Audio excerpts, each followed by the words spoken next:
तो हम बात कर रहे हैं पीलीभीत की, जहां पीलीभीत, सहारनपुर और मुरादाबाद की सीटों पर पहले ही चरण में मतदान होना है। फिर भी अब तक इन अहम सीटों पर बीजेपी ने अपना कैंडिडेट नहीं उतारा है। इनमें से एक अहम सीट पीलीभीत की है, जहां से वरुण गांधी सांसद हैं।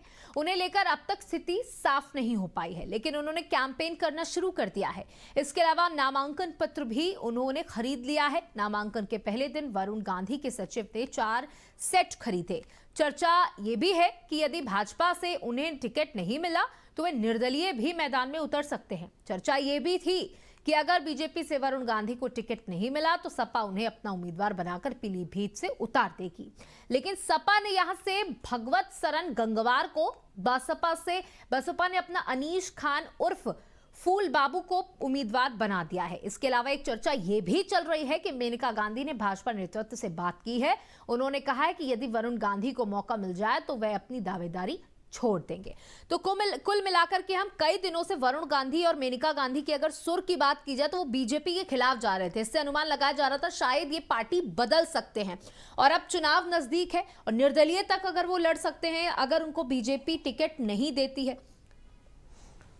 भारतीय जनता पार्टी के सामने जी एक सबसे बड़ी चुनौती है 370 और 400 का पार जी, और उसके लिए बेहद जरूरी है कि उत्तर प्रदेश की 80 में से 80 सीटें मिले। बिल्कुल।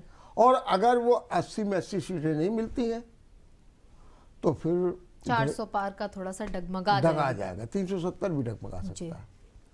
अब बात क्या है, जो इनका आंतरिक आकलन हुआ उसमें ये देखा गया कि 23 सीटें ऐसी हैं जो बड़ी चुनौतीपूर्ण है। 23 सीटें उनमें कौन सी हैं?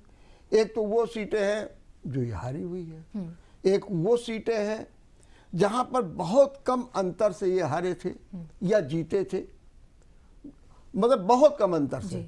दूसरा वो सीटें हैं जहां पर इनके प्रत्याशी की छवि जनता में अच्छी नहीं है। और ऐसी और भी सीटें हैं जैसे वरुण गांधी की, मेनका गांधी की, ऐसे वो कैसरगंज से वो पहलवान जी, उनकी सीट, ये सारी सीटें जितनी भी हैं ये बड़ी कंट्रोवर्शियल है। अब वो फूंक फूंक के कदम रख रहे हैं कि कहीं अगर 23 में गड़बड़ाएगा तो फिर हमारा आंकड़ा वो खो। अब वरुण गांधी के सामने समस्या क्या है कि वरुण गांधी लगातार सरकार के खिलाफ बोलते रहे। बिल्कुल। और यो सरकार के खिलाफ ऐसा नहीं, मतलब नीतियों के खिलाफ। जब बात हो रही थी राम मंदिर की, सब कुछ, तो ये अपना बेरोजगारी, महंगाई, अरे देश को ये जरूरत है, देश को युवाओं की जरूरत है, देश को ये चीज की जरूरत है, माने ये तरीके से जो उनका मुहिम चल रहा है उसको ठुकरा। अब समस्या आ गई टिकट देने में। तो अब भारतीय जनता पार्टी हिचकिचा है, क्योंकि एक जो वर्कर भी है वो भी इनसे नाराज है, पीलीभीत का, बीजेपी का जी। वो कह रहा है कि उनको दो टिकट, और उनको टिकट दोगे जो आपको रात दिन भर गाली देते रहे। तो एक प्रॉब्लम है ये पीलीभीत सीट। अब उनके सामने भी समस्या है कि विकल्प में क्या, अगर विकल्प में मंत्री लोग हैं एक एक दो, एक तो वहीं के हैं जो इनकी आलोचना करते रहे वरुण गांधी की, तो नाम है 2 के, एक कैबिनेट मंत्री का भी नाम है। लेकिन सवाल फिर वो सोच रहे हैं कहीं ऐसा ना हो कि अगर हम किसी दूसरे को दे दें तो मामला गड़बड़ा जाए। तो इसलिए वरुण गांधी का मामला गड़बड़ हो गया। अब वो नामांकन पत्र मंगा लिए। सपा ने पहले कहा था कि चलो भाई हम भी तुमको दे देंगे। अब सपा कह रही है कि तुम अच्छा इंतजार करवा रहे हो हमको भी, तो उन्होंने अपना कैंडिडेट डिक्लेयर कर दिया।